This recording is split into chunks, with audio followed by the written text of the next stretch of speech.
भी लोग खड़े होकर आगे आ जाइए। और चलिएगा, आप सभी का स्वागत, अभिनंदन आज की सभा में।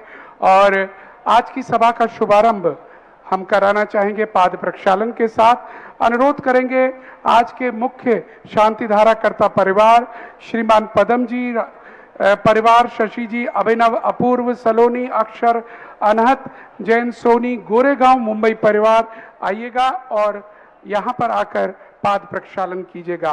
दूसरा परिवार श्री राजा की कारी के अध्यक्ष टीकमगढ़ के दोनों सुपुत्र जो आज शिवरात्रि के रूप में थे, उन्होंने भी किया था, उनको भी हम अनुरोध कर रहे हैं वो कृपया यहां पर आएं और पूज्य श्री के पाद प्रक्षालन करें। हमारे शिविर के पुण्यार्जक आदरणीय श्रीमान निर्मल कुमार जी, वीरेंद्र कुमार जी मोटिया, श्रीमान हीरालाल जी बेनाला साहब और परिवार, और श्रीमान राजेश जैन सेठी गया वाले परिवार से भी अनुरोध करेंगे। और आज हमारे बीच पवन जी जैन, पूर्व डीजी मध्य प्रदेश भी आए हुए हैं, जरा जोरदार तालियों के साथ उनका भी स्वागत और अभिनंदन। अपने नए राजनीतिक सफर की शुरुआत वो कर रहे हैं और हम सबकी ढेर सारी शुभकामनाएं उनके साथ हैं। राजस्थान में परचम अपना ऊंचा करें, ऐसी भावना हम डीजी साहब के लिए रखते हैं। और आप सबसे अनुरोध करते हैं जो पाद प्रक्षालन कर रहे हैं, कृपया करके आज की चित्र अनावरण, आज का दीप प्रज्वलन करके कार्यक्रम को विधिवत शुभारंभ करें। सभी हमारे अतिथिगण और पाद प्रक्षालन करता आइएगा और यहां पर आकर दीप प्रज्वलन करें। मित्रों, कल रात्रि का जो दृश्य हम सबने यहां देखा, मुझे पूरे देश और विदेश से समाचार आ रहे हैं, व्हाट्सएप आ रहे हैं, अद्भुत था। जो दृश्य आप लोगों ने कल यहां पर किया वह कोई सामान्य नहीं, बिल्कुल अलौकिक। ऐसा प्रतीत हुआ था जैसे स्वर्ग के देव उतरकर पूज्य गुरुदेव का आरती करने यहां पर उतरे हैं। कौन कहता है कि यह आगरा नगर है? यह आगरा नहीं, यह आगरा तीर्थ क्षेत्र है इस समय। और आज ये पहली बार मैं कहना चाहूंगा कि आगरा ताजमहल के नाम से नहीं जाना जा रहा है, आगरा जाना जा रहा है तो पूज्य गुरुदेव सुधा सागर जी के नाम से। पूरा विश्व आज आगरा की ओर नजर गड़ाई रखा हुआ है। हमारे एक मित्र जो डेली आपको देखते हैं न्यूयॉर्क से, वो कहते हैं काश ये वीडियो मुझे मिल जाए तो मैं न्यूयॉर्क के मुख्य जो चौराहा है उस पर चलाऊं जो कल आपकी आरती थी, इतनी अद्भुत आरती। बोले वहां के लोगों ने शायद ऐसे जीवंत कार्यक्रम नहीं देखे होंगे। और आइएगा, समय हो चुका है प्रवचनों का। अनुरोध करेंगे आज के पावन दिवस पर पूज्य गुरुदेव के मंगल प्रवचन के लिए और सकल दिगंबर जैन समाज भारत की ओर से। जय श्री ओम नमः सिद्धेभ्यः। जय श्री ओम नमः सिद्धेभ्यः। सर्वमंगल मांगल्यं सर्वकल्याण कारकं प्रधानं सर्वधर्माणां जैनं जयतु शास्त्रं जैनं जयतु शासनम्। पंच परमेष्टि भगवान की आचार्य श्री गुरुवर कुंद कुंद महाराज के, आचार्य श्री गुरुवर विद्या सागर महाराज की। बोलिए परम पूज्य जगतपुर निर्यापक श्रवण मुनि पुंगव श्री सुधा सागर जी महाराज की, पूज्य क्षुल्लक श्री गंभीर सागर जी महाराज की, उत्तम तप धर्म की।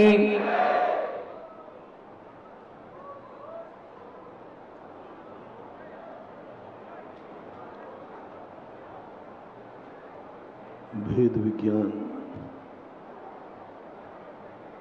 जब आत्मा में प्रकट होता है तो संयम धर्म की उत्पत्ति होती है। व्यक्ति जब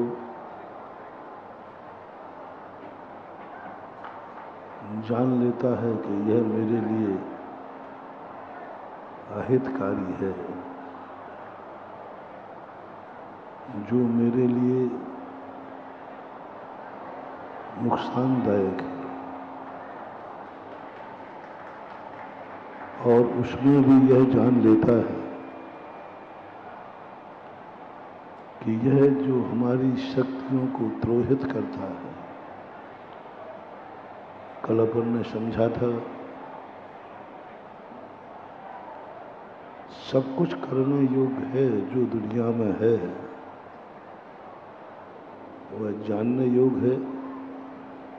जो जो कार्य हैं वे करने योग्य हैं, किसी न किसी ने किए। लेकिन जब कोई भी धर्म सार्वजनिक नहीं होता, धर्म सदा व्यक्तिगत ही होता है, क्योंकि वो एक व्यक्ति की स्वतंत्र पर्याय होती है। धर्म के लिए जब प्रकट होता है आत्मा में, तो जितने धर्मात्मा हैं सबका धर्म भिन्न भिन्न होगा।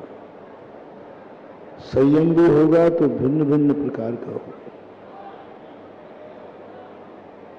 वस्तु पर अनेकों का अधिकार हो सकता है,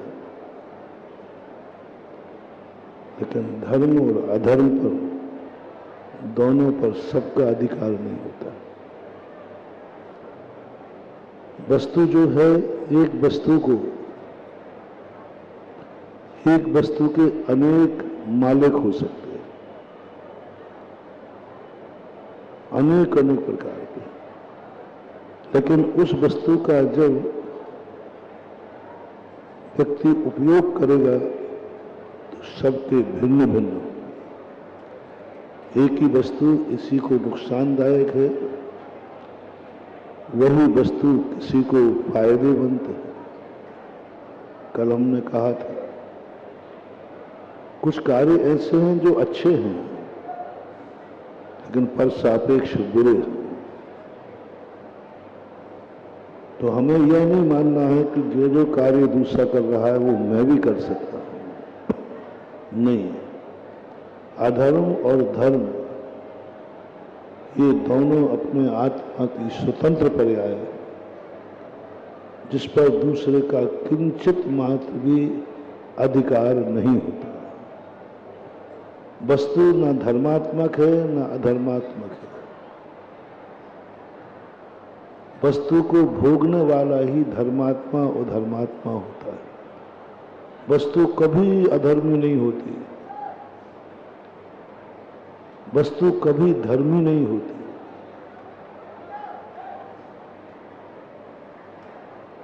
वस्तु का एक स्वरूप है, वह शाश्वत होता है, अविनाशी होता है। वस्तु के अंदर सामान्य गुण होते हैं, वे सभी सामान्य गुण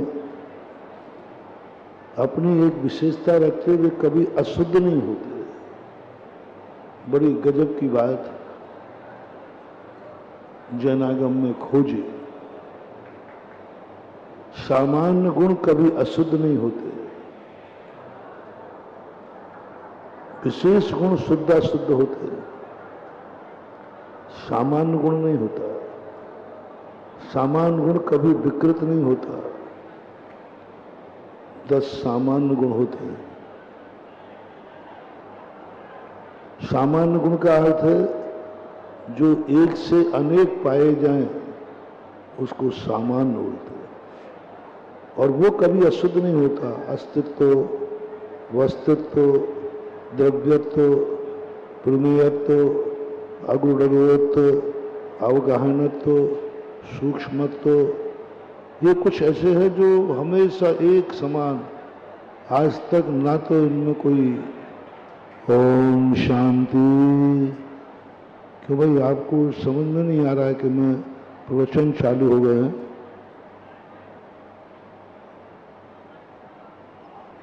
आज 10 दिन हो गए शिविर में आए हुए, थोड़ा भी विवेक नहीं है कि कौन सा समय है। जब प्रवचन का समय है तो फिर बातें क्यों कर रहे हो?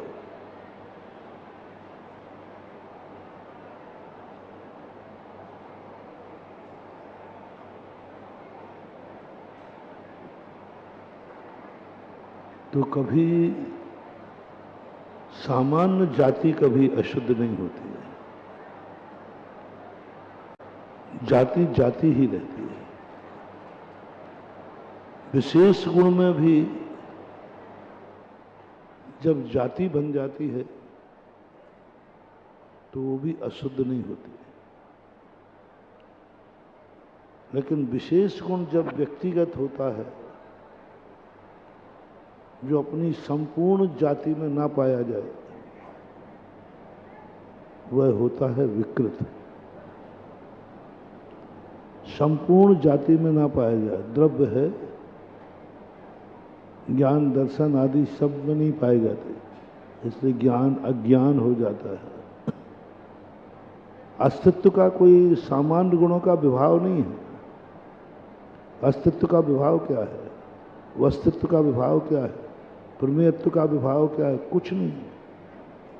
ज्ञान का विभाव है अज्ञान, दर्शन का विभाव है मिथ्या, क्योंकि ये विशेष गुण है। और विशेष गुण होने से वो कभी कभी दूसरों के द्वारा बाधित हो जाते हैं, दूसरों के द्वारा प्रभावित हो जाते हैं। अपन सबकी दशाएं एक ऐसी ही, अपना विशेष गुण है वो पर से प्रभावित हो रहा है, सामान्य गुण नहीं। सामान्य गुण कभी किसी से प्रभावित होते ही नहीं। आपने देखा, पशु पशु से प्रभावित नहीं होता। पशु पशुओं को इतना नहीं देखता जितना मनुष्य पशुओं को देखता है। आकर्षण देखना, पुरुष पुरुष को देखकर आकर्षित नहीं होता, स्त्री स्त्री को देख के आकर्षित नहीं होती, लेकिन पुरुष स्त्री को देखकर आकर्षित होता है, स्त्री पुरुष को देख के आकर्षित होती है। क्यों? सजाति से आकर्षण क्यों नहीं? बालक बालक से उतना प्रभावित नहीं होता जितना बालक बड़े लोगों को अच्छा लगता है। बालक की किलकारी, बालक का खेलना बालक को इतना अच्छा नहीं लग रहा है। बालक बालक को देख के इतना प्रभावित नहीं होता जितना बड़े होते हैं। अनेक राष्ट्रपति जाकर मिलते हैं एक स्टेज पर, उनमें इतना आकर्षण नहीं होता, लेकिन जो आज जनता है उन राष्ट्रपति की एक झलक पाने के लिए दौड़ती है, दौड़ती। राष्ट्रपति से आकर्षित नहीं है ज़्यादा, बाजू में बैठे हैं, कुर्सी पर बैठे हैं, लेकिन पब्लिक, अनेक देश के प्रधानमंत्री मिलते, इतना आकर्षण नहीं है जितना आकर्षण विपरीत वालों को होता है। कलेक्टरों की मीटिंग करो, कलेक्टर एक दूसरे को कोई केयर नहीं करते, कोई केयर नहीं करते, कुछ नहीं आता है, देखते रह जाते, देखते ही नहीं। एक बार मैंने आईएएस ऑफिसरों का सम्मेलन किया, उन्हें बड़े बड़े आ रहे, तो दूसरा ऑफिसर आया बाजू, वो बाजू में बैठ गया, बाजू वाले ने कुछ वेलकम ही नहीं किया। मैंने कहा भाई ये तो कुछ होने के दे, दोनों कलेक्टर हैं। और सारी जनता देखने बैठी, अरे साहब कलेक्टर साहब आ रहे, कलेक्टर साहब आ रहे। जहां जाति बन जाती है वहां आकर्षण खत्म हो जाता है। जितना आकर्षण अपन को पुद्गल से है, पुद्गल को पुद्गल से नहीं। विजाति करो, आकर्षण बढ़ेगा। कुछ ऐसा बताओ जो तुम्हारे में नहीं है और उसमें है, आकर्षण बढ़ जाएगा। जो हमारे पास है वही दूसरे के पास है तो आकर्षण खत्म, इच्छाएं खत्म। इच्छाएं उत्पन्न कब होती हैं, ये पकड़ो पहले। आज उत्तम तप ही है ना, उत्तम तप है। संयम के बाद तप को रखा है। संयम में भेद विज्ञान हुआ था। संयम में अपन ने ये किया था कि ये ठीक नहीं है, भली करने योग्य है, लेकिन मैं कौन हूँ, कहाँ हूँ, कैसे हूँ, ये चर्चा की थी। आज अपन देखें इच्छाएं उठती कहाँ से, क्या कारण बन रहा है। कभी कभी तो इतनी बड़ी इच्छाएं हो जाती हैं, ये इच्छाएं, महत्वाकांक्षाएं हमें वर्तमान के सुख से वंचित कर देती है। अतीत के गम को हम भूल सकते हैं, अतीत की यातनाओं को हम भूल सकते हैं, अतीत भुलाया जा सकता है, लेकिन भविष्य की कल्पनाओं से रहित कोई हो नहीं सकता है। अतीत भूल जाऊंगा भैया, देखो आप नियम ले लो, जो कुछ गलती हो गई क्षमा मांग लो। महाराज जी ठीक है, आप कह रहे हो तो मांगे लेता हूं, लेकिन अब कहें कि भविष्य में तुम कसाय राग द्वेष नहीं करोगे, भाई साहब ये तो नहीं कह सकता। नहीं करूंगा पक्का है, लेकिन हो जाए तो अतीत भुलाया जा सकता है, भविष्य नहीं भूलता। ऐसा हो ही नहीं सकता कि हम कोई क्रिया करें और उसमें हमारी कोई महत्वाकांक्षा ना हो। कोई भी क्रिया एक्स वाई जेड, तुरंत कोई इच्छाएं ऐसी होंगी, तुरंत। बिना इच्छा के कोई कार्य करता है तो पागल करता है, उन्मत्त करता है, विक्षिप्त करता है। ज्ञानी व्यक्ति कभी भी बिना इच्छा के कितना भी वीतरागी बना दो, कितना भी कह दो कि भाई निष्काम भक्ति, निष्काम कार्य करो, कर्म किए जा, फल की चिंता मत कर रहे इंसान, ये सब कहने की बातें हैं, ये सब कहने की बातें हैं। कर्म करेगा क्यों जब फल नहीं है तो। अर्थ क्रिया की तरफ जब तक ध्यान नहीं है, भाव शून्य क्रिया, अभिप्राय शून्य क्रिया रक्षापुष्प के समान है। आप रेलवे स्टेशन पर गए, उसने कहा टिकट दे, तो बोले साहब हमारी कोई इच्छा नहीं है, आप तो जहां टिकट दे दो वहीं चला जाओ, जहां का टिकट दे दो चला जाओ, मेरी कोई इच्छा नहीं। कैसे चलेगी? इच्छाएं उत्पन्न होती हैं, पर इच्छाएं उत्पन्न होने का कारण क्या है, पहले अपन समझें। क्या हम इच्छाओं से रहित हो सकते हैं? नहीं हो सकते। प्रयास करें हम इच्छाओं से रहित हो जाएं, हम स्थित प्रज्ञ हो जाएं, हम ऐसी निर्वेद दशा को प्राप्त हो जाएं, वो आज संभव नहीं। वो संभव सप्तम गुण स्थान से ऊपर होता है। कर्म करता है लेकिन इच्छा नहीं होती, क्रिया करता है लक्ष्य नहीं होता, रास्ते पे चलता है मंजिल का ज्ञान नहीं होता, मंजिल भूल जाता है। एक आनंद की है, जहां मंजिल भूल जाता है व्यक्ति, ये भी भूल जाता है कि मैं रास्ते में चल रहा हूं,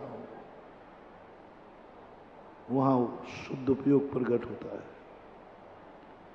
एक भी इच्छा है, यदि मैंने ये भाव आ गया मुझे मोक्ष जाना है इसलिए मैं मुनि बना हूं, मैं ध्यान कर रहा हूं, मैं ध्यान कर रहा हूं, शुद्ध उपयोग नहीं होगा।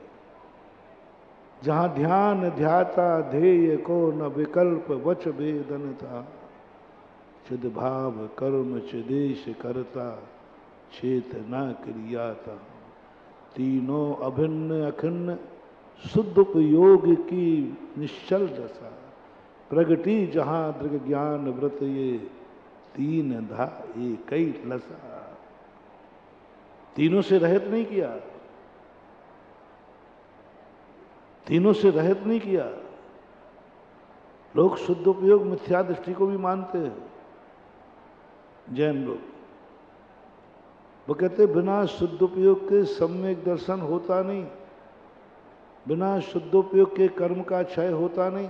एक रटा हुआ है उनको, कंजाइस्ट लोग यही रटे रहते, एक ही रटा है उनके यहाँ कि कभी भी किसी कर्म का क्षय उपशम क्षयोपशम कभी भी हो शुद्ध उपयोग के बिना संभव हो ही नहीं सकता। शुभ उपयोग तो बंधमूलक है, वो क्षय करते ही नहीं। इसलिए जहां जहां कर्म की निर्जरा है, जहां जहां करण है, वहां वहां सब जगह शुद्ध उपयोग है। इसलिए वो करण अवधि में शुद्ध उपयोग मानते हैं। वो करण अवधि मिथ्या दृष्टि को होती है, करण अवधि मिथ्या दृष्टि को होती है, और वो वहां पर शुद्ध उपयोग मानते हैं। शुद्ध उपयोग के बिना सम्यक दर्शन नहीं है। उन अज्ञानियों को ये पता नहीं है कि करण अवधि मिथ्यात्व गुणस्थान में होती है, और मिथ्यात्व में यदि हम शुद्ध उपयोग मान लेंगे तो फिर शुद्ध उपयोग का महत्व क्या है? बिना उसके है ही नहीं, संभव नहीं। कैसे संभव? इसलिए जयसेन स्वामी को गुणस्थान पूर्वक उपयोग को बांटना पड़ा। मिथ्यात्व गुणस्थान में शुद्ध उपयोग हो नहीं सकता, और यहां तक कह दिया छठे गुणस्थान तक शुद्ध उपयोग हो ही नहीं सकता। लाख उपाय करे तो छठे गुणस्थान तक शुद्ध उपयोग हो गई, क्योंकि वहां विकल्प आता है। मैं मुनि हूं, वास्तविक तब कब है?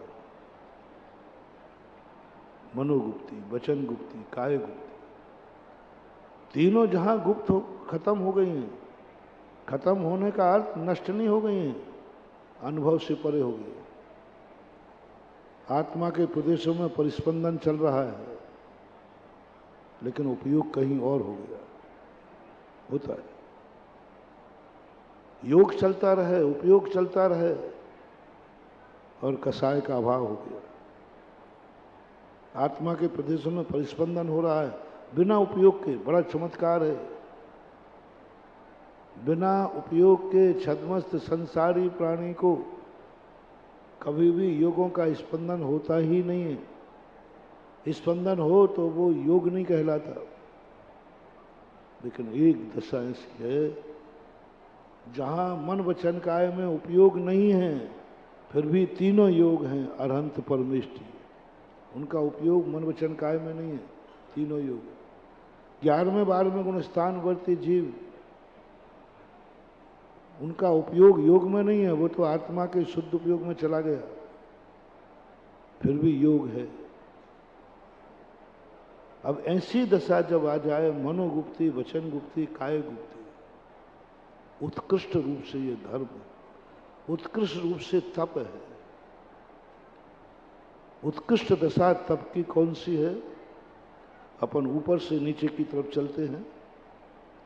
सर्वोत्कृष्ट दशा जहां कोई इच्छा है ही नहीं, मोक्ष की भी इच्छा नहीं, संसार की भी इच्छा नहीं। वर्तमान पर्याय, उन पर्यायों के अनुभव से बाहर कर दो, अनुभव से बाहर। मुनि है लेकिन मुनि का अनुभव नहीं, मार्ग में चल रहा है लेकिन मार्ग का अनुभव नहीं, मंजिल में पहुंचना है लेकिन उसको अनुभव नहीं, कुछ नहीं, एकदम स्थित प्रज्ञ होता है। गजब की ऐसी कैसी, जहां ध्यान ध्याता ध्येय को न विकल्प वच भेदनता। ध्येय का भी विकल्प नहीं, ध्येय का भी विकल्प। मोक्ष का विकल्प नहीं, आत्मा का विकल्प नहीं, कुछ भी नहीं, परिणाम ही नहीं आना चाहिए। मैं मोक्ष मार्गी हूं, मोक्ष जा रहा हूं। मोक्ष निकाल दो दिमाग से, उत्कृष्ट तप, इससे मोक्ष की इच्छा भी खत्म हो गई,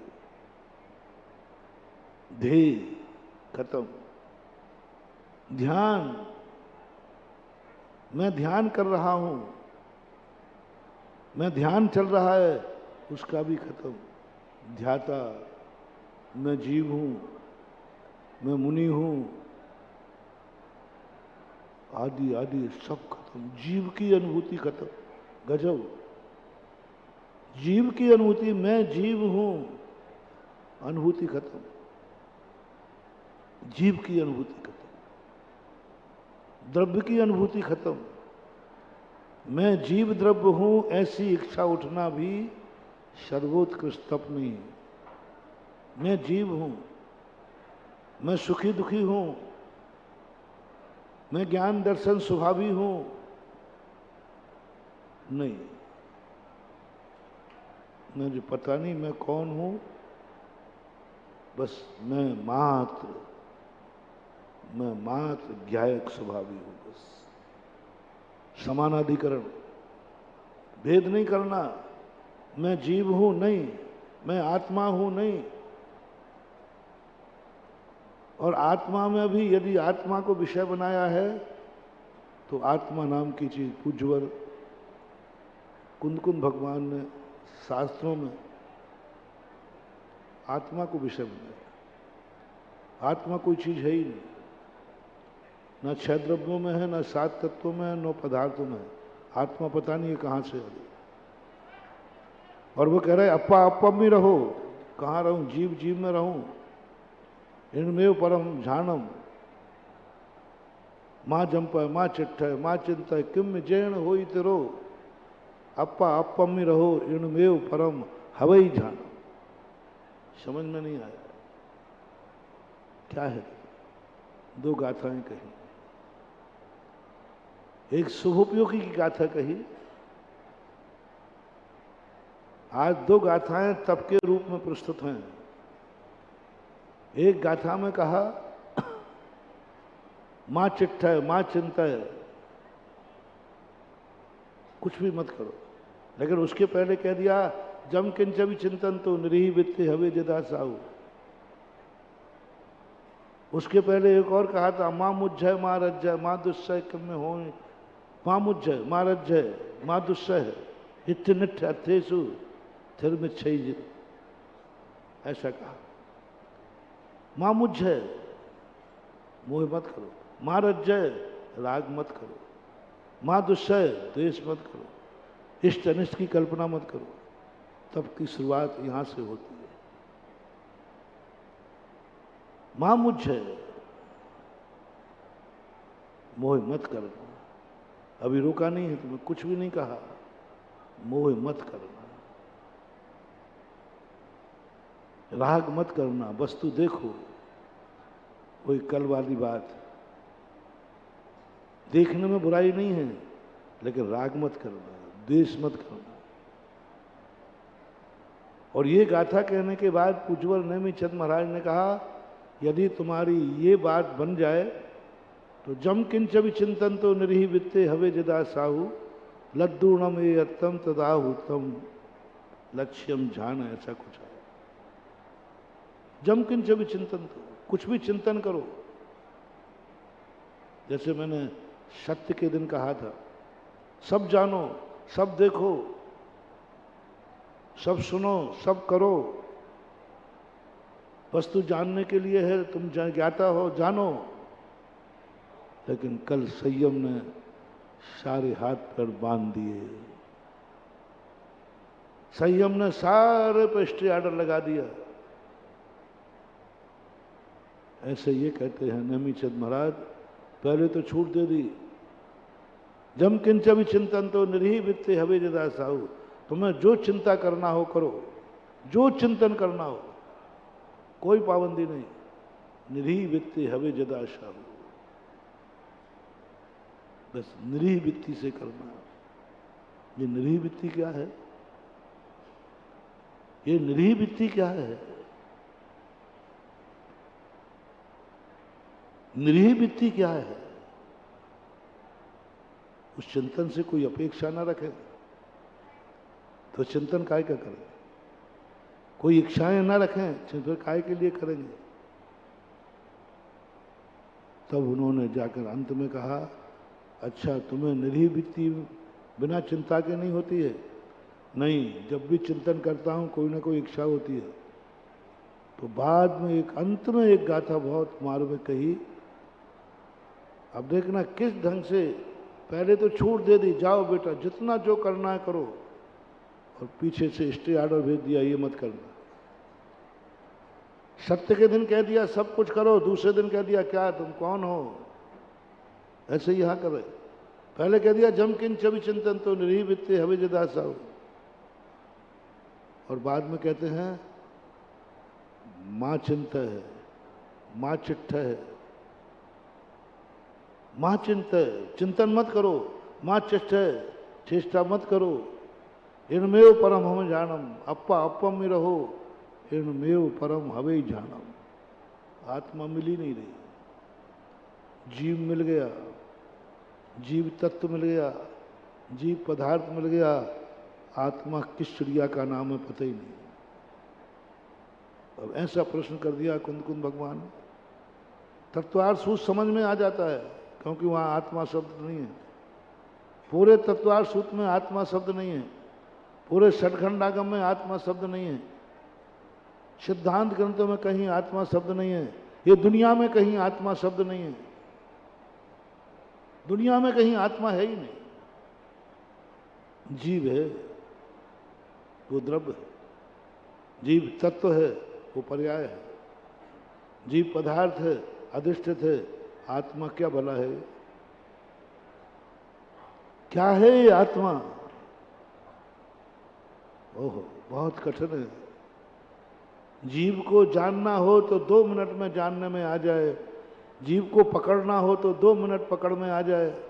ज्ञान दर्शन जहां है, सुख दुख जहां है, वो जीव है जिसको सुख दुख की अनुभूति होती है, जो जानता देखता है। कुंद स्वामी कहते हैं मैंने जीव की बात नहीं कही, मैंने जीव की बात नहीं कही, मैंने जीव को जानने की बात नहीं कही, मैंने जीव का ध्यान करने की बात नहीं कही। जीव जीव में रहो नहीं, अप्पा अप्पम में रहो, आत्मा को जानो, और आत्मा है ही।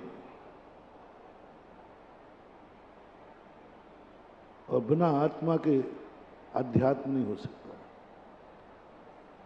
आज द्रव्य तत्व और पदार्थ का दिन नहीं है, आज दिन है आत्मा का। आत्मा को जाने बिना आज तप प्रकट नहीं होगा। जीव को जानने वाला कभी तपस्वी नहीं हो सकता, क्योंकि जीव पर सापेक्ष होता है। जीव 10 प्राणों से जीता है, जीव ज्ञान चेतना से जीता है। जीव के लिए ज्ञान दर्शन चाहिए, जीव स्वतंत्र नहीं हो सकता। जीव को भिन्न लक्षण बनाना पड़ेगा, स्वयं का लक्षण स्वयं नहीं हो सकता। इसलिए जीव द्रव्य के लिए कुंद स्वामी के दिन नहीं। जीव द्रव्य तो सुख दुख से पकड़ोगे, जानने देखने से पकड़ोगे। हम कह रहे आत्मा को पकड़ो, क्योंकि आत्मा न सुखी होती है न दुखी होती है। आत्मा न ज्ञान रूप है न दर्शन रूप है, आत्मा न चारित्र रूप है न दर्शन सम्यक दर्शन रूप है, आत्मा न जीव है न तत्व है न पदार्थ है। आत्मा आत्मा एक क्षण को, उसके लिए कुंद स्वामी बार बार कर रहे हैं। कुंद स्वामी की बातें जल्दी समझ में नहीं आई। 1000 वर्ष तक पूज्य कुंद स्वामी को कोई समझ ही नहीं पाया, क्योंकि आत्मा कहीं चीज मिली ही नहीं, है ही नहीं, है ही नहीं, कहीं नहीं है। आत्मा है ही, और बार बार कह रहे आत्मा आत्मा आत्मा, बार बार का क्या है। बहुत छोटे से उदाहरण से समझाता हूं, शायद समझ में आ जाए। भारत नाम की चीज दुनिया में है कि नहीं है? कहाँ है? ये तो आगरा है, ये तो हरि पर्वत है, ये तो पंडाल है। भारत बताओ कहाँ है? भारत बताओ, खोजो भारत कहाँ है। एक विदेशी सीधा साधा वो आया है, बोले भारत बताओ, बोले तो दिल्ली है, ये तो बॉम्बे है। भारत कहाँ है? ना भारत द्रव्य है, ना भारत वस्तु है, ना भारत पर्याय है, ना भारत भाव है, कुछ भी तो नहीं है भारत। लेकिन भारत है कि नहीं? कहाँ है? कैसा है? काला है, पीला है, लंगड़ा है, कैसा आकार है, कैसा प्रकार है, क्या कहाँ है कहाँ? कोई मुझे भारत ढूंढ के बताओ। और नहीं है तो बोलो भारत नहीं है। इसी में तो लोग नास्तिक बन गए। ये विज्ञान बस यही पागल हो गया। विज्ञान विज्ञान कहता है आत्मा फात्मा है कहाँ? कहाँ है बताओ आत्मा? कोई बता दो। आज विज्ञान कहता है बताओ आत्मा कहाँ है? कान में है, आंख में। हमने तो पूरे चीड़ फाड़ के देख लिया, पूरे शरीर को चीड़ फाड़ के देख लिया, आत्मा कहीं दिखी नहीं, दिखेगी भी नहीं। चलो विज्ञान से चुनौती देता हूं, आत्मा तो हम बाद में बताएंगे, वो तो हम फिर भी दिखा देंगे। तुम भारत दिखा दो कहाँ है। एक व्यक्ति कहीं भी दिखा दो, भारत इसका नाम है, आप मुझे उठा के दिखा देना, ठीक है? पूरे भारत के नक्शे में दिखा देना भारत ये है। आभांतर सत्ता ही दुनिया है, महासत्ता। आभांतर सत्ता हमें पकड़ में आती, महासत्ता नहीं। भारत मात्र एक अनुभव का विषय है, भारत मात्र एक अनुभूति का विषय है, भारत मात्र एक संस्कार का विषय है, भारत एक संस्कृति है। भारत कोई वस्तु नहीं है, भारत संस्कृति है, भारत एक संस्कार है। हर देश की पहचान संस्कृति होती है, संस्कार होते हैं। और संस्कृति कुछ नहीं होती बंधुओं, पर्याय से भी ऊपर होती है। और उसकी अनुभूति जब व्यक्ति को हो जाती है, तुम्हारे शरीर में ही बता दो, तुम्हारा शरीर कहाँ है? कहाँ है बताओ?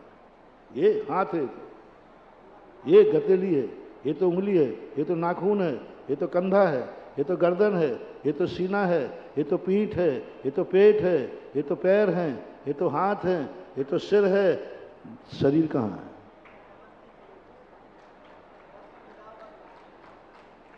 शरीर का वृक्ष कहाँ है?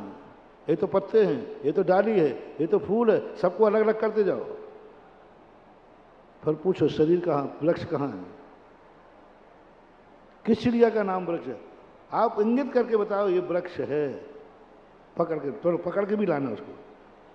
तो तुम जिसको पकड़ोगे वो वृक्ष नहीं पकड़ में आएगा, पत्ता पकड़ में आएगा, डाली पकड़ में आएगा, फूल पकड़ में आएगा, जड़ पकड़ में आएगा, तना पकड़ में आएगा। आज तक वृक्ष किसी ने पकड़ ही नहीं पाया। जब तुम वृक्ष और भारत को नहीं पकड़ पा रहे तो क्या खाक आत्मा को पकड़ोगे? आत्मा को खोजने चले, आत्मा को खोजने। अभी वृक्ष को ही नहीं पकड़ के दिखा पाए कि वृक्ष इसका नाम है। एक अनुभूति है वृक्ष, एक संस्कार है वृक्ष, एक संस्कृति है वृक्ष, और कुछ नहीं है। एक संस्कृति है वृक्ष, अनुभव में आती है। पदार्थ है नहीं, तत्व है नहीं, पदार्थ है नहीं, फिर अनुभव किसका आ रहा है? अनुभव किसका आ रहा है? ये है परम तप। परम तप। कोई लक्षण नहीं, कोई लक्षण नहीं, कोई लक्ष्य नहीं, कुछ भी तो नहीं है। पर्याय कहें तो बोलो भारत, कौन सी पर्याय, किसकी पर्याय मान लूं? पर्याय तो देखने में आती है। भारत को पर्याय कह दूं? नहीं। भारत को द्रव्य कह दूं? नहीं। भारत को पदार्थ कह दूं? नहीं। भारत एक वो संवेदनशील वस्तु है जो हर व्यक्ति के अनुभव में आ रहा है, कह भी रहा मैं भारतीय हूं, मेरा भारत देश महान है, और आज तक कोई भारत को पकड़ नहीं पाया। ऐसे कुजवर ने आत्मा शब्द बीच में ला दिया। एक नई खोज है अध्यात्म की। सिद्धांत वेत्ता नहीं खोज पाया, तत्वार सूत्रकार आत्मा का शब्द को नहीं खोज पाए। कहीं आत्मा की चर्चा ही नहीं की, जीव की चर्चा की है। सटकरनागम में आत्मा की चर्चा नहीं, जीव की। कहीं टीकाकार ने लिया है तो वो कहीं विषय को समझाने के लिए लिया है। और वो आत्मा जहां ध्यान ध्याता, जिसकी तरफ मैं ले जा रहा हूं, ध्याता, तो मैं ये अनुभव भी नहीं होना चाहिए मैं जीव हूं। ध्याता कौन है? मैं जीव नहीं। मैं मुनि हूं? नहीं। मैं ज्ञान दर्शन स्वभावी हूं? नहीं। ज्ञान दर्शन स्वभावी हूं, मैं ज्ञान दर्शन वाला हूं? नहीं। ज्ञान का भी अनुभव नहीं, दर्शन का भी अनुभव नहीं, जीव का भी अनुभव नहीं, मात्र अनुभव। का शब्द हटा दो। किसका अनुभव आ रहा है तुम्हें? ज्ञान का? खत्म। आत्मा का? खत्म। का की कू के सब हटा दो, मात्र अनुभव रह जाता है। और ऐसा अनुभव जब व्यक्ति को प्रकट होता है, उसी समय मनोगुप्ति, वचन गुप्ति, काय गुप्ति का आलम्बन होता है। जब यह नहीं बनता है व्यक्ति से, तो सेकंड नंबर का तप, उत्कृष्ट तप तो यही है। अध्यात्म तो यही है। कोई विकल्प नहीं, कुछ नहीं, शांत बैठो।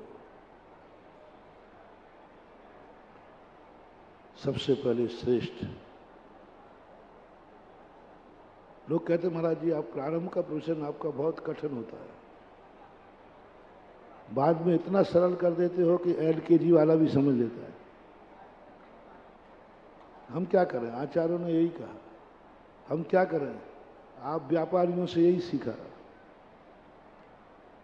व्यापारी की नीति है, सबसे पहले ग्राहक आता है तो तुम सस्ता माल बेचने का भाव करते हो कि महंगा वाला?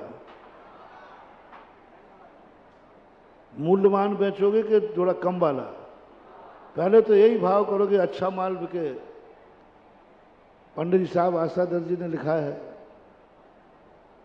कि सबसे पहले यदि किसी को उपदेश देना तो मुनि धर्म का उपदेश देना। मुनि धर्म का उपदेश देना, भगवान बनने का उपदेश देना। देख तू मुनि बन जा, भगवान बन जा, अनंत चतुष्टय तेरे में जम के वो मार। जब वो तुम्हारी बातें सुन सुन करके कहे तो गुरु जी मेरे बस की बात नहीं है, मेरे बस की बात नहीं है। फिर उससे कहना कि ठीक है तू वृत्ति बन जा। फिर वो कहेंगे ये भी मेरे बस की बात नहीं है। फिर वो कहेंगे ठीक है तू अविरति ग्रस्त बन जा। आचार्यों की मजबूरी है अब तुम्हारी समस्या के सामने। वो तुम्हें अविरति बनाना नहीं चाहते, वो तो सीधा भगवान बनाना चाहते हैं, ये उनका लक्ष्य। ऐसे ही सबसे पहले तत्व को कठिन करना चाहिए। कठिनाई से सरलता में आओगे तो घबराओगे नहीं, और सरलता से कठिनाई में जाओगे तो चक्कर खा के गिर जाओगे।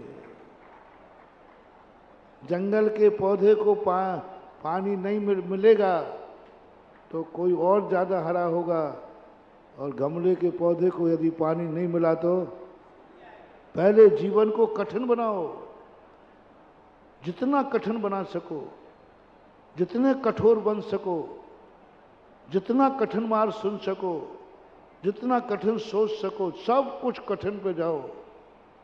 कल्पना ही कर दो कि मैं कोई सरल चीज नहीं लाऊंगा, मैं सरल रास्ते पर नहीं चलूंगा, मैं सीधे रास्ते पर नहीं चलूंगा। जिंदगी को कठिन का शौक बना लो। मुझे संकट चाहिए, मुझे विपदाएं चाहिए, मुझे रास्ते के कांटे चाहिए, मुझे कांटे चाहिए। संसार में जितनी कठिनाइयां हैं उन सब का मैं सामना करना चाहिए। मुझे अमृत पिलाने वाला मिले या नहीं मिले, जहर पिलाने वाला चाहिए।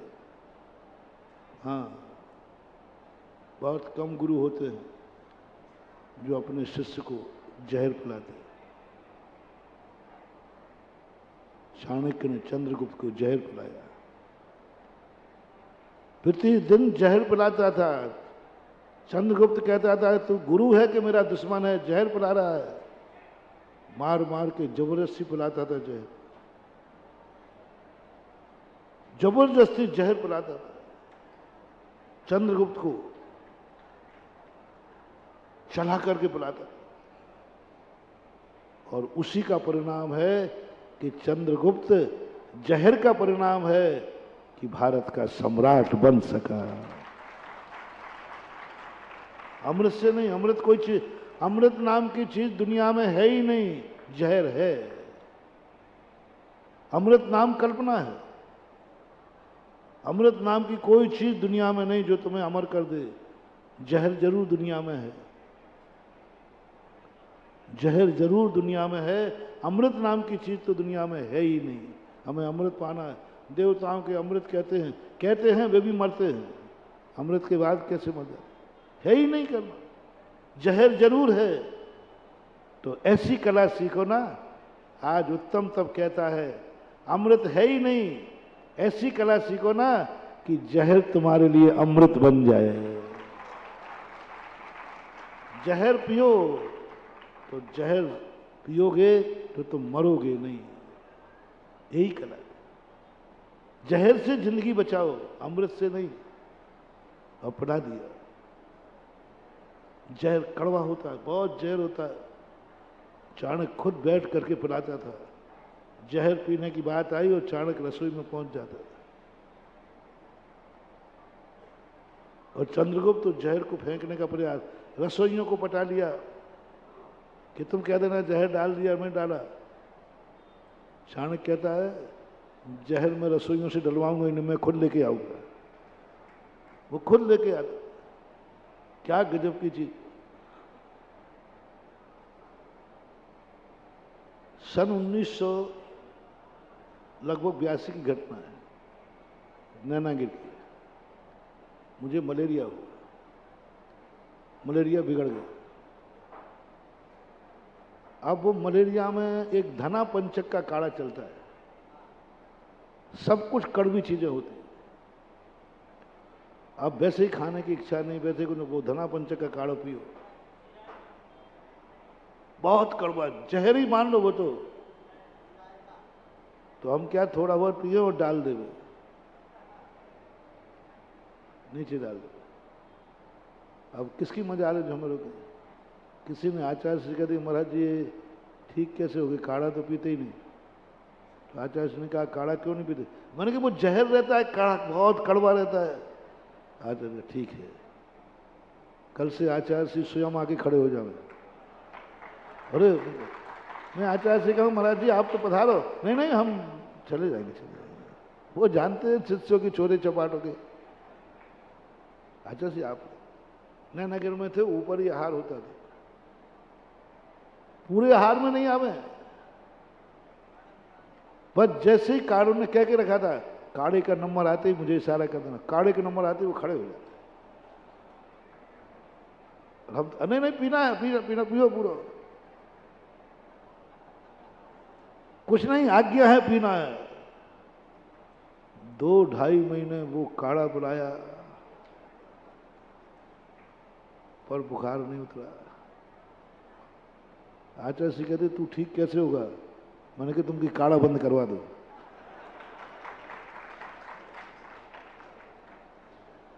आचार्य जी कहते वो काढ़ा तो बंद नहीं होगा, बाकी सब हो जाएगा। और मैं कह काढ़ा बंद कराओ, मैं ठीक हूं। आचार्य कहते काढ़ा से ही ठीक होना है। क्या गजब की चीज महानुभाव। जब मैंने चाणक्य को पढ़ा तो मुझे पूज्य गुरुदेव का वो काढ़ा याद आ गया। मालूम उसका परिणाम क्या निकला? टाइम लगा। काढ़ा जल्दी ठीक नहीं करता, देसी दवाई ठीक नहीं करती हैं, मरीज रोग को निकालती है। वो 2.5 महीने का काढ़ा था। आज तक ऐसा हुआ, उसका बाद है कि आज तक मलेरिया नहीं आया। थुवन जी के अंदर सबको मलेरिया आया, मुझे नहीं आया। थुवन जी चतुर्मान। तो सब में चर्चा चली आचार्य के तुझे। मैंने कही वो आपने पहले हमें इतना जहर पिला दिया है, अब मलेरिया का असर। वो 2.5 महीने का काढ़ा, 2.5 महीने के काढ़े ने सदा सदा के लिए मलेरिया गायब कर दिया। उसके बाद अभी तक नहीं तो हर साल आते ही था, बल्कि 2-2 बार आते थे। अब उस समय तो ठीक हुआ नहीं, लेकिन हो गया। गुरु का कड़वा, गुरु का जहर, वैद्य का जहर भी महानुभाव मारता नहीं है, अमर करता है। अमर करता है। अपन को लगता है कि ये कड़वा है, जहर है, नहीं। ऐसी दशा को जब व्यक्ति प्राप्त होता है, जब व्यक्ति जहर पीने को तैयार। आप लोगों को सबसे पहले अपने जीवन को सरल मत बनाओ महानुभाव। शक्तियां जागना है, तुम्हें अपना तेज जागाना है। तब से तेज जागता है, तब से शक्तियां जागती हैं, और तब हमेशा कठिनाइयों में जीवन डालता है। रोटी खिला के नहीं, रोटी भूख में रोटी दे के नहीं तुम्हें सुखी करता है, भूख में भूखा रख करके सुखी करता है। यही तो जहर रख के अमृत कर रहे हैं। चाणक्य ने जहर पिला करके चंद्रगुप्त को अमर कर दिया, क्योंकि धनानंद ने ऐसी विषकन्याएं छोड़ी थी कि यदि वो छू भी लेवे तो मर जाता। धनानंद था एक चंद्रगुप्त के समय प्रतिद्वंदी, और धनानंद एक बहुत बड़ा राजा था, अय्यास राजा था। लेकिन चाणक्य के लिए वह प्रतिशोधी बनकर के रूप में था। चाणक्य ने कहा मैं जहर पिलाऊंगा, अमृत नहीं पिलाऊंगा। मैं तुझे मरने का, जीने का आशीर्वाद नहीं दूंगा, मैं तुझे मौत का आशीर्वाद दूंगा। मैं तुझे उस स्थान पर नहीं भेजूंगा जिस रास्ते में कोई कष्ट नहीं है, मैं उस रास्ते में भेजूंगा जिसमें कष्ट ही कष्ट है। चाणक्य का बिल्कुल उल्टा था। चंद्रगुप्त को वो कभी रास्ता नहीं दिखाया जो रास्ता सीधा था, वो ऐसा उल्टा दिखा देता था जिसमें संकट ही संकट हो। बोले तुम्हें उस रास्ते से जाना है, ऐसा नहीं नहीं इससे नहीं जाना। पूरा आप चाणक्य को पढ़िए, चंद्रगुप्त को पढ़िए। जितने संसार में खतरनाक जो जो दुर्व्यवहार दुश्मन करता है, वो सब दुर्व्यवहार चाणक्य ने चंद्रगुप्त के साथ किए। और चंद्रगुप्त 2-3 बार बिदक गया, साक्षात शेर के मुख में भेज दिया, साक्षात ऐसे स्थान पर भेज दिया जहां से निकलने का कोई उपाय नहीं, साक्षात ऐसी बावड़ी में पटक दिया जिसमें कोई सीढ़ियां नहीं, और चला गया, पत्थर और ढक दिया। चंद्रगुप्त को एक बार बावड़ी में गिरा दिया जिसमें सीढ़ियां नहीं थी, और ढक उस ऊपर से ढक के और चला गया। ये तो दुश्मन करता है। जीवन भर चरित में आया, ये दुश्मनों ने किया, और ये गुरु कर रहा है। चंद्रगुप्त ने जब बाहर निकला, बोले गुरु महाराज आप कुएं में ढकेल करके, और ऐसे खतरनाक कुएं में, और ऊपर से शिला और ढक दी, आपकी क्या मनसा है? तो गुरु ने कहा हाँ मैंने किया था, मैंने किया था। क्या गलत। जब बाद में पता चला कि इन कठिनाइयों में चंद्रगुप्त को इसलिए पकाया कि यदि यही कठिनाई दुश्मन करेगा तो तू कैसे पार करके आएगा, अभी तो मैं तेरे ऊपर दृष्टि रखता हूं, अभी तो मेरी दृष्टि थी कि तुझे ढक के आया हूं, घंटे 2 घंटे नहीं निकलता तो मैं आके, लेकिन दुश्मन करेगा तो। महानुभाव, आज उत्तम तप के दिन एक मोटिवेशन ले लेना, जिंदगी में जितने दुश्मन कष्ट देता है वो कष्ट तुम अपनों को देना, और उसको छोड़ो तुम जो दुश्मन के समान कष्ट देवे। ऐसा बाप मिले, ऐसा गार्जियन मिले, ऐसा गुरु मिले। संस्कृत में कहा है गुरु शत्रुवत।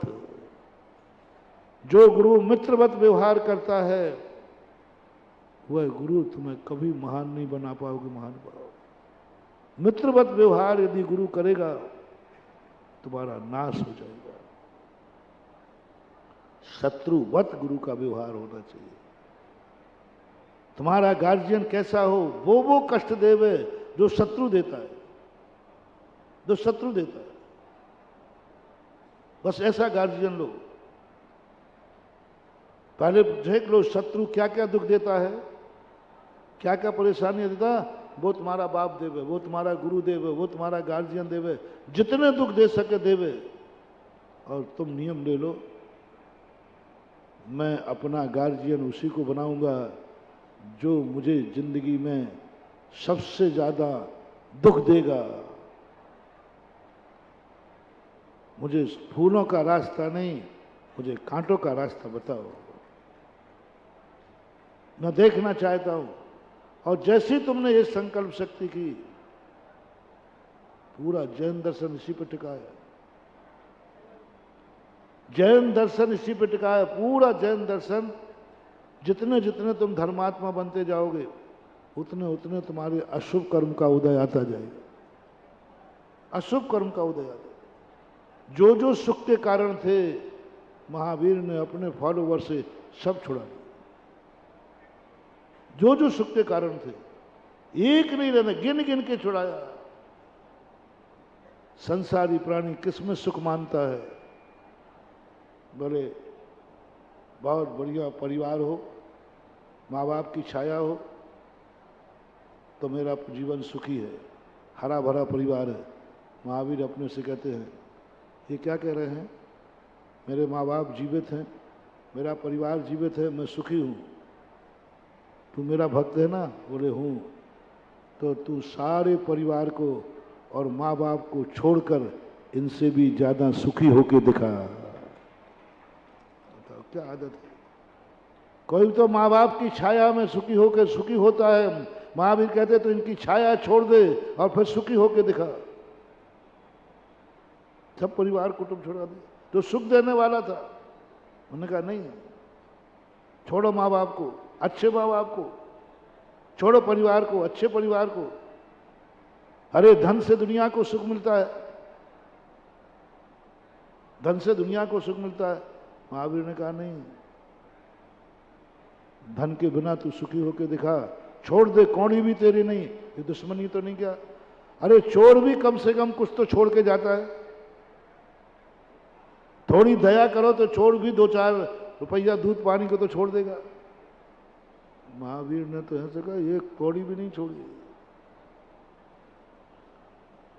चोर भी होता, डाकू भी होता, दुश्मन भी होता, तो कुछ तो छोड़ के जाता, कुछ तो छोड़ ही देता। अरे और वो छोड़ता है नहीं छोड़ता, लेकिन जो बैंक में जमा है वो तो बचा रहता। कम से कम जमीन जायदाद थी वो तो बची रहती। लेकिन महावीर ने तो ऐसी कुड़की की अपने नियरेस्ट भक्त की कि ना बैंक बैलेंस रहा, ना जमीन जायदाद रही, ना चल रही ना अचल रही, और चौराहे पर खड़ा कर दिया, एक कौड़ी भी नहीं है, और संसार का सबसे सुखी होके दिखा। मजा कहा ना जाए इस कंगाली का। धन दौलत वाले कंगाल है और मेरे महाराज माला माल। ये क्या है?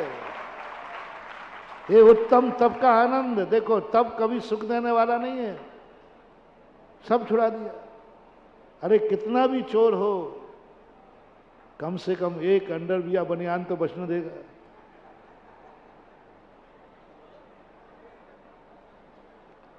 लालू के यहाँ एक बार चोरी हुई, शिखर जी से यात्री लौट रहा था तो चोरी हो सका, सब लूट लिया।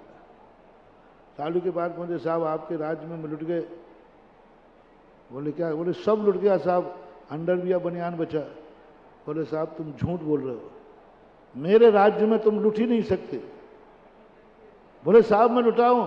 बोले झूठ बोल रहे हो, यदि मेरे राज्य में लुटे होते तो अंडरवियर बनियान कैसे बच गया? इसी प्रकार तुम महावीर के भक्त हो नहीं सकते। यदि महावीर के भक्त होते तो ये अंडरवियर बनियान कैसे बचा? महावीर तो वो भी नहीं छोड़ता है, बोले ये भी उतार दे। सब छुड़ा दिया, चलो अब तो साता है। बोले नहीं, तू और साता से बैठ जाए मेरे रहते हुए। देव साहब केस उखड़वा दिए, देव साहब आहार दिखा दिए, अंतराय बता दिए, सब। एक भी चर्या सुख देने वाली नहीं है भगवान महावीर स्वामी की, एक भी चर्या। जितनी चर्या उन्होंने बताई सब कष्टदायी है, और नहीं हो तो आप खुद बता दो। जो दशा महावीर ने अपने मुनि की है, वह दशा तुम्हें सुखदायी लगती कि दुखदायी? केसवन सुखदायी लगते हैं तो करके दिखा ले। अरे मुंडन करने की बात कही कि 1 नंबर 2 नंबर करके लाओ, उसी में 2-3 बच्चे छुप करके बाल नहीं कटाए, उसी में तुम्हारी नानी मर रही है, और ये और कह दें कि अगले शिविर में सभी शिवराज ही केस लॉन्च करेंगे। मुंडन नहीं, मुंडन नहीं, एडमिशन फीस है ये, केस लॉन्च करके दिखाओ। हाँ, कठिन कठिन, बहुत कठिन, पूरी कठिनाई। जितना मतलब कुछ नहीं, थोड़े बहुत कुछ थोड़ा बहुत भी साता बनती तो भाई कोई शेर आ जाए हमें खाने, कोई मार बचने का कोई उपाय नहीं, ये तो दुश्मन करता है। ऐसी बचने का कोई उपाय नहीं दिया। शेर आ जाए तो मैं भाग जाऊं, नहीं भागना, भागोगे नंबर कटेंगे। तो शेर खा जाए तो खा जाए, बोले मर जाओ तो मर जाओ। ओ क्या दुश्मन की भाषा है। शेर आ जाए तो मुझे बचने का उपाय क्या है? भाग जाऊं? नहीं। पत्थर मारो? नहीं। तलवार दे दो? नहीं। कुछ नहीं। ओहो, यहां तक कह दिया वो तुम्हें मारेगा, लेकिन तुम उसको मारने का भाव भी नहीं करोगे, उसको दुख देने का भी भाव नहीं करोगे, उसके प्रति देश भाव नहीं रखोगे। वो तुम्हें लौंच के खा रहा है और तुम उसके कल्याण की भावना करोगे। महावीर के शिष्य कुछ नहीं, चीं पुट नहीं, थोड़ा मन से बुरा विचार नहीं। क्या है ये? तो दुश्मन का व्यवहार है कि मर रहा हूं तो बचने का कोई उपाय नहीं। सब तरफ से हाथ पैर बांध दिए,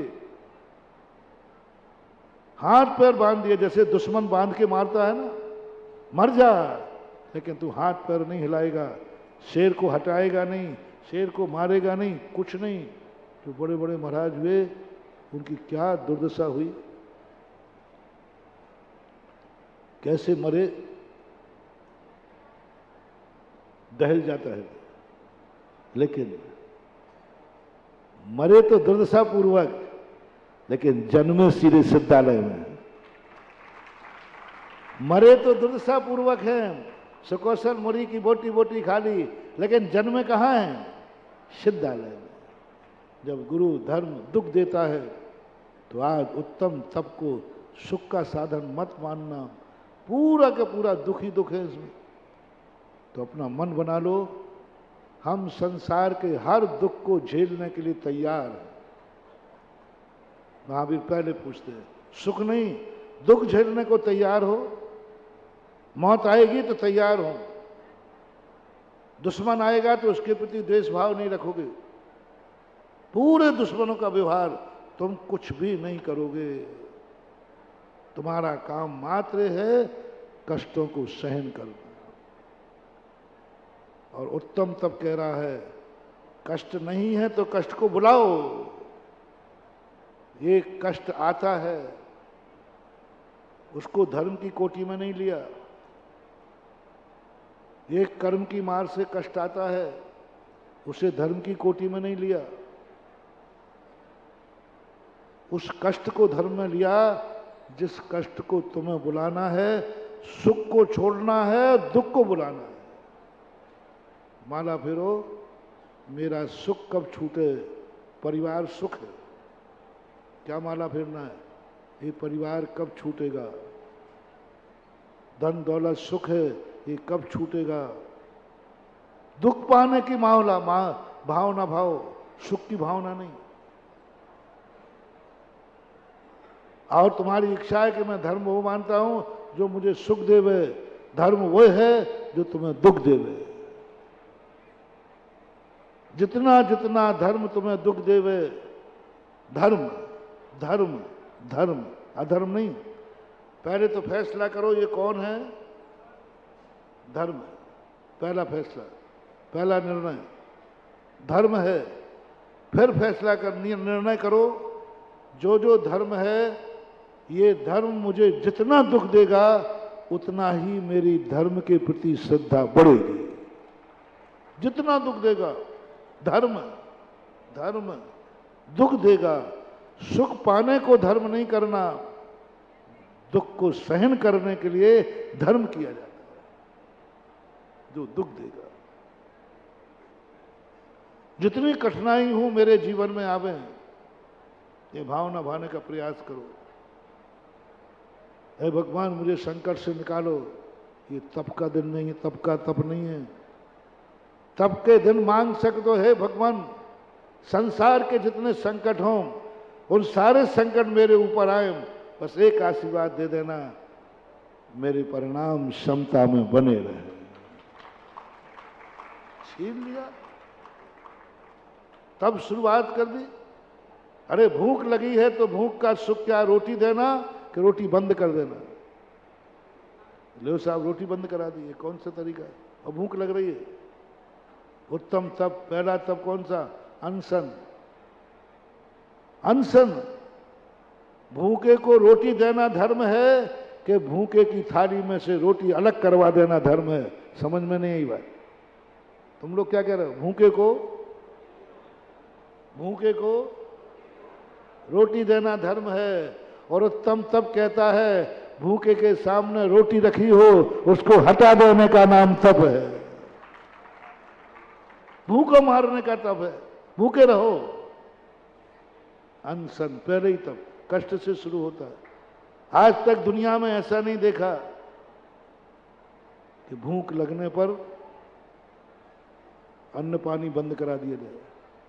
भूख लगने पर, भूख नहीं लगने पर नहीं, भूख लग रही है। महावीर स्वामी कहते हैं मेरी तो आज्ञा ये है कि तू अन्न जल का त्याग कर दे।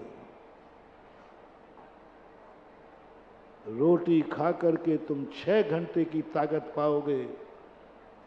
और महावीर के अनुसार भूख लगने पर 24 घंटे यदि तुमने भूख को सहन कर लिया तो शायद जन्म जन्म तक तुम सुखी हो जाओगे।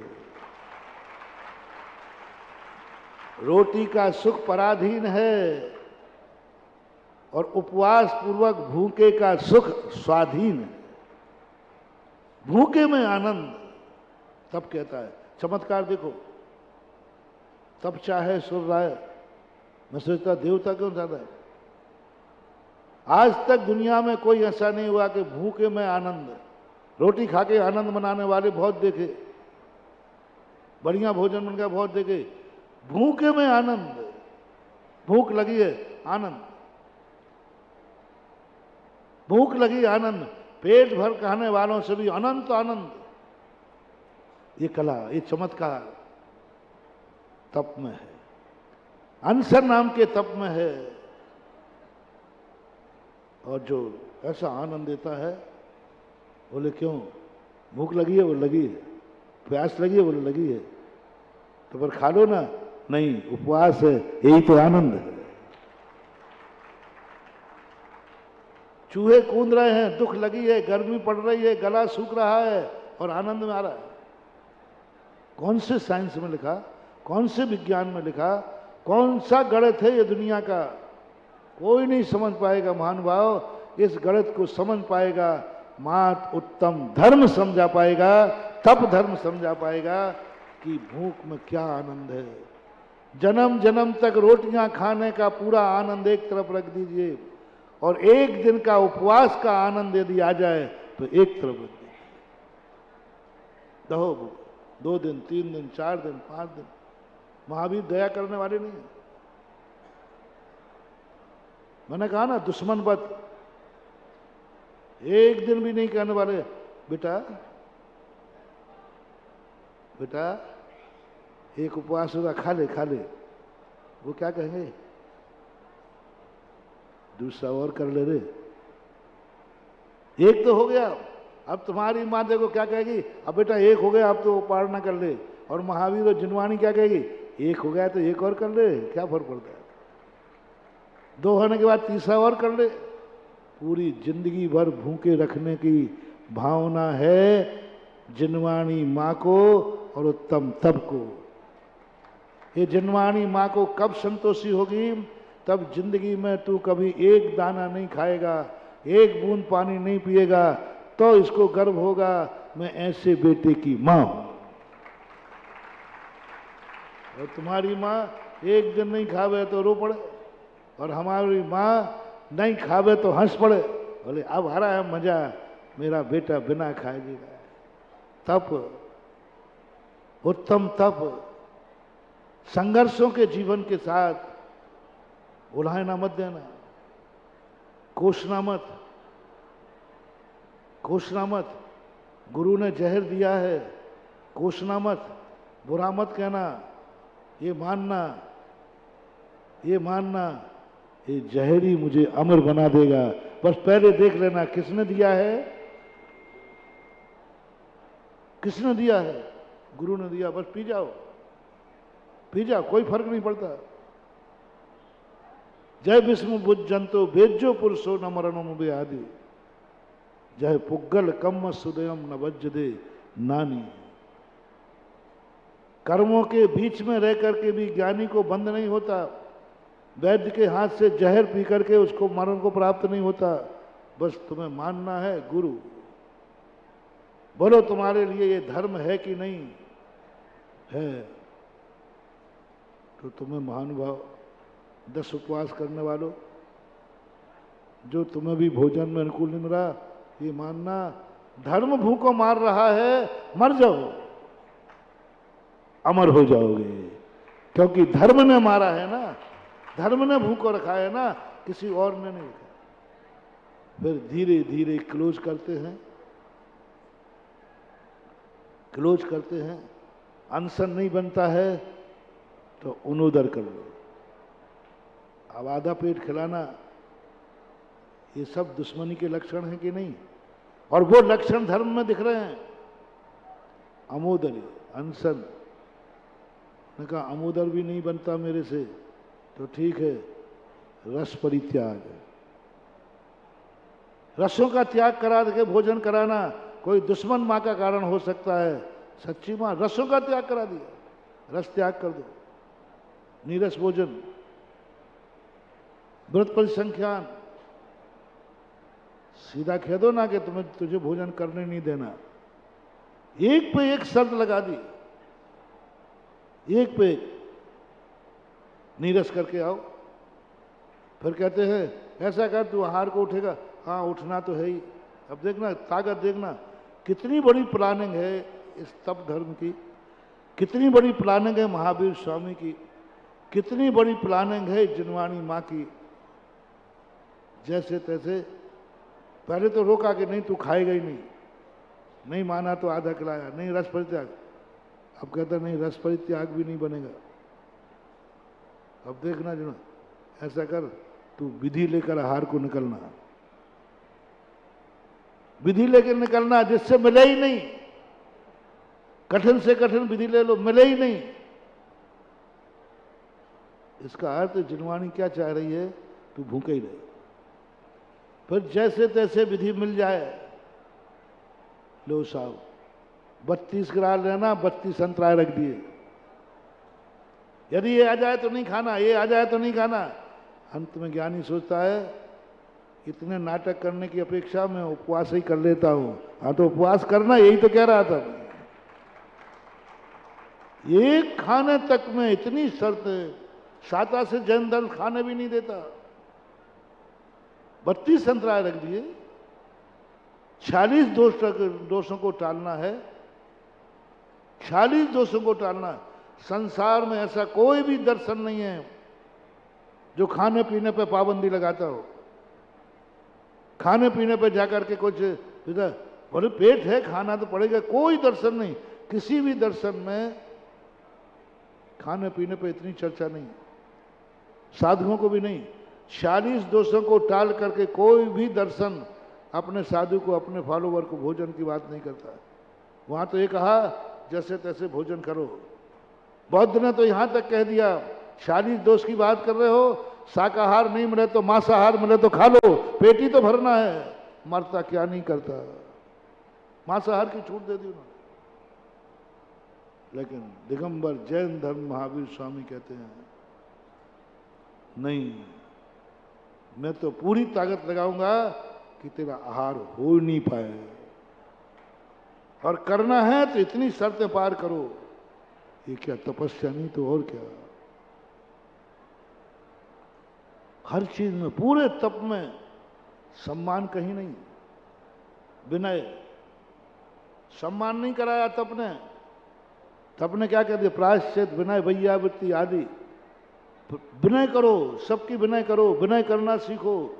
ये नहीं कहा कि तू तप कर रहा है तो तेरी विनय करें लोग, नहीं, विनय करो, झुकना सीखो, मान का खंडन। प्रायश्चित, प्रायश्चित में क्या है, पश्चाताप करो, अंदर अंदर जलो, दुख मनाओ, मेरे से गलती हो गई। वैयावृत्ति, दूसरों की सेवा करो। सब के सब ये कष्ट के रूप में परिणत है। लेकिन कष्ट का फौलादी जीवन जिनका निकलता है, गमले के पेड़ को एक दिन पानी नहीं मिले मुरझा जाएगा। जो जंगल में संघर्षों से जीता है, वो पहाड़ के ऊपर भी हरा भरा सदा दिखता है। उत्तम तप के माध्यम से, और उत्तम तप को जीतने का सबसे सरल तरीका है जो मैंने प्रारंभ में कहा था, इच्छा है। चलो सरल करके तुम्हें समझाता हूं। ऐसी इच्छा जो तुम जिंदगी में पूरी ना कर पाओ, वो इच्छा छोड़ दो। करो शुरुआत तप की, इच्छा निरोधो तप। जो जिंदगी में पूरी नहीं होना है, वो इच्छा छोड़। कल्पना करो, पहले अपने आप में सोचो, क्या जिंदगी में पूरा कर पाओगे? अरबपति बनने का भाव आ रहा है। अरबपति बनने में कोई बाधा नहीं, बन सकते हो। पहले बन पाओगे? धंधा कौन सा है? बोले मूंगफली का ठेला लगाता है। अब बताओ, कोई इनकम का साधन ही नहीं। उन इच्छाओं को छोड़ दो और उस इच्छा को खत्म करो जो कल मेरी, जो वस्तु मेरी थी नहीं, है नहीं, होगी नहीं, हम इस पर अपना परिणाम नहीं बिगाड़ेंगे। तप की शुरुआत करो। मैं तुम्हें उस बड़े तप की तरफ नहीं ले रहा जो अनशन वगैरह का है, वो तो मैंने कह दिया ऊपर से, क्योंकि मूल धर्म भी तो बताना चाहिए। उस वस्तु का कभी नियत खराब नहीं करना जो वस्तु मेरी थी नहीं, है नहीं और होगी नहीं। बस इस इच्छा को रोक लो। है नहीं, थी नहीं और होगी भी नहीं। उस वस्तु पर अपना परिणाम कभी मत बिगाड़ना, उस वस्तु की इच्छा मत करना, उस वस्तु के आकर्षित मत होना।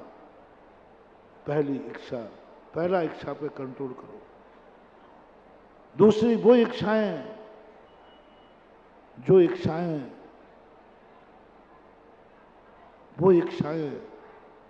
जो तुम्हारे खुद के लिए नुकसानदायक है, तो तुम खुद जानते हो, अनजाने की बात नहीं कर रहा हूं, जो तुम्हें ज्ञान में है कि ये इच्छा पूरी करने में मेरा नुकसान है, मेरा अहित है, मेरी जिंदगी खत्म हो जाएगी, मेरा धन दौलत खत्म हो जाएगा, मेरी इज्जत धूल में मिल जाएगी, मेरा जीवन कलंकित हो जाएगा। जिस जिस चीज को तुम मानते हो ये वस्तु मेरे जीवन में दुखदाई है। मैं कुछ भी लिस्ट नहीं दे रहा हूं, सब लोग अपनी अपनी लिस्ट बनाएं। लिखो क्या क्या चीजें तुम्हारी जिंदगी में दुखदाई हैं, कौन कौन से कार्य तुम्हारी इज्जत को धूल में मिला देंगे, किस किस कार्य में तुम्हारा जीवन संकट में पड़ जाएगा, किस किस कारणों से तुम्हें जेल मिल जाएगा, किन किन कार्य करोगे तो जेल हो जाएगा, किस किस कार्य करोगे तो मौत हो जाएगी, क्या क्या कार्य करोगे तो कंगाल हो जाओगे। बस उनकी एक लिस्ट बना लो, उनकी इच्छाओं का त्याग करो।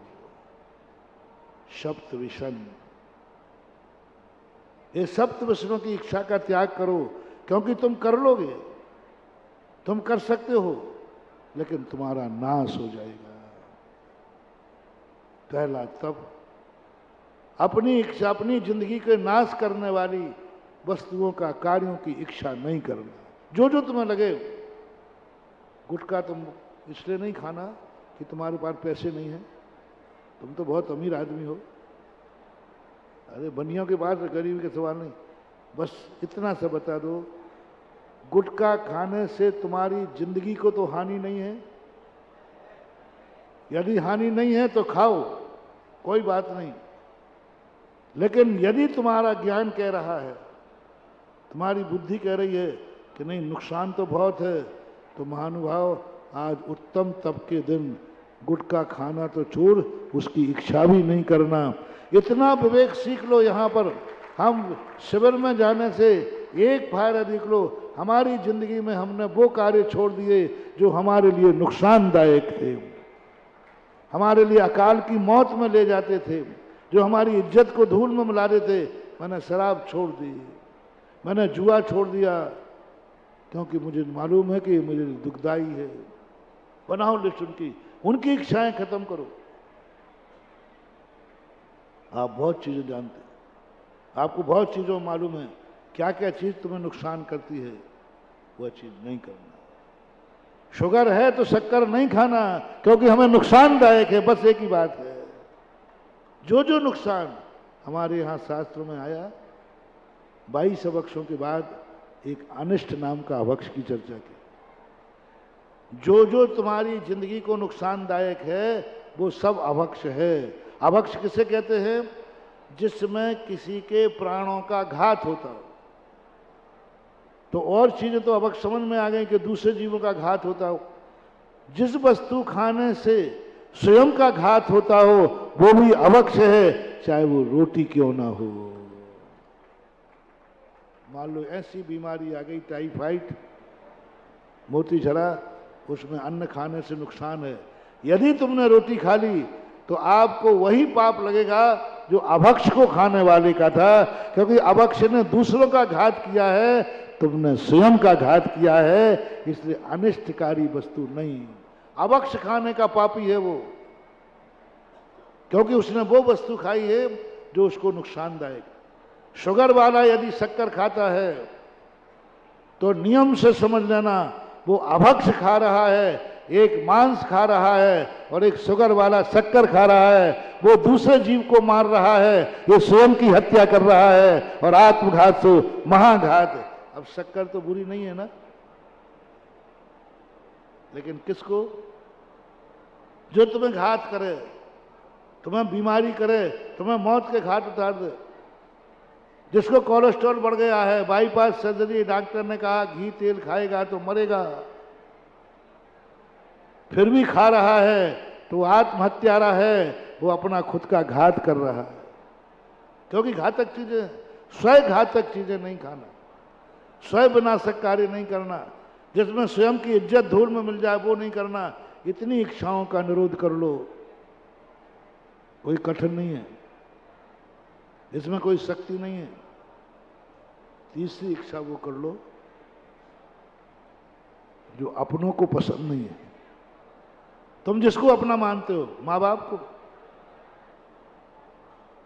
भाई बंधु को, पति पत्नी को, बेटों को, आप घर में बैठो, हमारी बात मत मानो, जिनवाणी की बात मत मानो। आज उत्तम तप के दिन तुम अपने परिवार, जिनको तुम बहुत चाहते हो, जो तुम्हारे जो घर परिवार के हैं, उनसे पूछो तुम्हारे लिए मेरी जिंदगी में क्या अच्छा नहीं लगता। तो आज तुम्हें नियम लेना है, जो हमारे परिवार के लोगों को अच्छा नहीं लगता, जो हमें अपनों को अच्छा नहीं लगता, आज के बाद वो कार्य नहीं करेंगे। ये गृहस्थ का सबसे बड़ा तप हो जाएगा। मत करो उपवास, ठीक है, हमारा उपवास तो कठिन है, हमारी क्रियाएं तो यथाशक्ति का, बस इतना करो। जो अपनों को, जो माँ बाप को बुरा नहीं है, उस कार्य को करने की इच्छा मत करना। जो तुम्हारी पत्नी की इच्छा नहीं है, उस कार्य को मत करना। जो तुम्हारे बच्चों की इच्छा नहीं है, नहीं करना। परिवार की जो इच्छाएं नहीं है, ऐसे कार्य को छोड़ दोगे तो भी तुम्हारा धर्माचार तो नहीं होगा, लेकिन कुलाचार का तप तो हो ही जाएगा। हम वो कोई कार्य नहीं करते जो हमारे परिवार को बुरा लगे, क्योंकि हम परिवार को बहुत चाहते हैं। अब 2 मिनट धर्म की बात कर लो। यदि तुम और अच्छे धर्मात्मा हो, तुम्हारा कोई गुरु है कि नहीं? कम सुना मैंने, बहुत है, सुनाई आ गया, सुनाई। हाँ, छतराल था गुरु, कुछ नहीं फर्क पड़ने वाला। गुरु बनाने का अर्थ है, यदि तुमने गुरु को चाहा है तो वह कार्य मत करना जो गुरु को पसंद नहीं है, क्योंकि तुम्हारा गुरु है। यदि गुरु बनाने के पहले ये संकल्प कर लेना, मैं वह कार्य नहीं करूंगा जो मेरे गुरु को पसंद नहीं है। जो पसंद है वो करना, नहीं करना की बात नहीं कह रहा हूं, वो नहीं कह रहा हूं मैं, अभी उसके लिए बताऊंगा। जो पसंद नहीं है उस कार्य को नहीं करना सबसे बड़ा गुरु के द्वारा किया हुआ तप है, सबसे बड़ा तप। जो मेरे गुरु को पसंद नहीं वो मैं नहीं करूंगा। इसी प्रकार तुम्हारी कोई जिनवाणी माँ है कि नहीं? बस जो मेरी माँ को पसंद नहीं, पूछ लेना माँ मैं श्रावक हूँ, पूछ लेना गुरुदेव मैं श्रावक हूँ, मैं पिता हूँ, मैं बेटा हूँ, मैं फलाना हूँ, जो भी आप हो अपने आप में। अब इस कार्य में, इस पद पे रहने के साथ साथ मैं वो कार्य नहीं करना चाहता हूं जो आपको पसंद नहीं है। जिनवाणी के पन्ने पे पढ़ो हो, उसमें बहुत सारी बातें लिखी, और अंत में कर सको तो मैं वह नहीं करूंगा जो मेरे भगवान को पसंद नहीं है। यदि ये नियम लिया तो समझ लूंगा कि आप मेरे हैं। जो पसंद नहीं है वो नहीं करना, इसमें यथाशक्ति नहीं लगाना, क्योंकि निषेधात्मक है। अब इसको दूसरा जो तप की बात जो मैंने प्रारंभ में शुरू की थी, वो है वो, उसमें मैं आदेश नहीं दूंगा। जो माँ बाप को, परिवार को, गुरु को, जिनवाणी को, भगवान को पसंद नहीं है, वो तो टेक टू ऑर्डर, आपको करना ही नहीं है, किसी भी हालत में नहीं करना। मरना पड़े तो मर जा, लेकिन वो कार्य नहीं करेंगे जो मेरी जिनवाणी को पसंद नहीं। मैं गुटखा यही त्याग कराता हूं, जो बोल प्राण निकल जाए तो भी नहीं खाएगा, यानी तू मरे तो मर जा। गुटखा खा के जिंदा रहना ठीक नहीं है, गुटखा के बिना मर जाता है तो भी ठीक है। क्या कहा? शराब पीकर जिंदा रहना ठीक नहीं है, शराब के बिना मरे तो मर जाए तो उससे कोई नुकसान नहीं है। मरे तो मर जाना, लेकिन खाना मत। इसमें कोई शक्ति की बात नहीं है। दूसरा पहलू है उत्तम तप का, वही करना जो तुम्हारे हित में हो। अहित में हो उसमें शक्ति नहीं है। अब वही करना जो तुम्हारे हित में हो, यथाशक्ति। अब इसमें लगाना यथाशक्ति। परिवारजनों को जो पसंद हो वही करना, यथाशक्ति। गुरु महाराज को जो पसंद हो वही करना, यथाशक्ति। अभी तक के धर्मों में यथाशक्ति शब्द नहीं था। क्षमा में नहीं, मानव में नहीं, किसी भी धर्म में यथाशक्ति नहीं लगा था। ये दो धर्म ऐसे आएंगे जिसमें यथाशक्ति शब्द पूरे साथ पड़ा है। शक्ति तपस्वी त्यागा, तब शक्ति के अनुसार। महाराज को पसंद है तो रहे, लेकिन शक्ति के अनुसार करना। भगवान को जो पसंद है शक्ति के अनुसार करना। पसंद की चीजें करो तो शक्ति के अनुसार, और नापसंद की चीजें करो तो उसमें शक्ति का विचार नहीं करना। उसमें तो मरना पड़े तो मर जाओ। दोनों का मोटिवेशन लेके जाना। उत्तम तप के दिन जो चीज नुकसानदायक है उस चीज को छोड़ने पर यदि मरना पड़े तो मर जाओ। शक्ति मत लगाना, मैं रात्रि भोजन शक्ति के अनुसार छोड़ूं, मैं गुटखा शक्ति के अनुसार छोड़ूं, मैं शराब शक्ति के अनुसार छोड़ूं। नहीं, जो हमारे गार्जियनों को, हमारे हितैषियों को पसंद नहीं है उस पर शक्ति मत लगाना। उसको तो छोड़ने में मरना पड़े तो मर जाओ। लेकिन जो पसंद है तुम्हें, परिवार को, गुरु को, शास्त्र को, भगवान को, उन चीजों के अंदर जरूर तुम्हें शक्ति के अनुसार करना। जितना बन सके उतना करना। आज समय भी हो गया, आज थोड़ा सुबह से गाड़ी थोड़ी लेट चल रही है, कोई बात नहीं। महावीर भगवान की।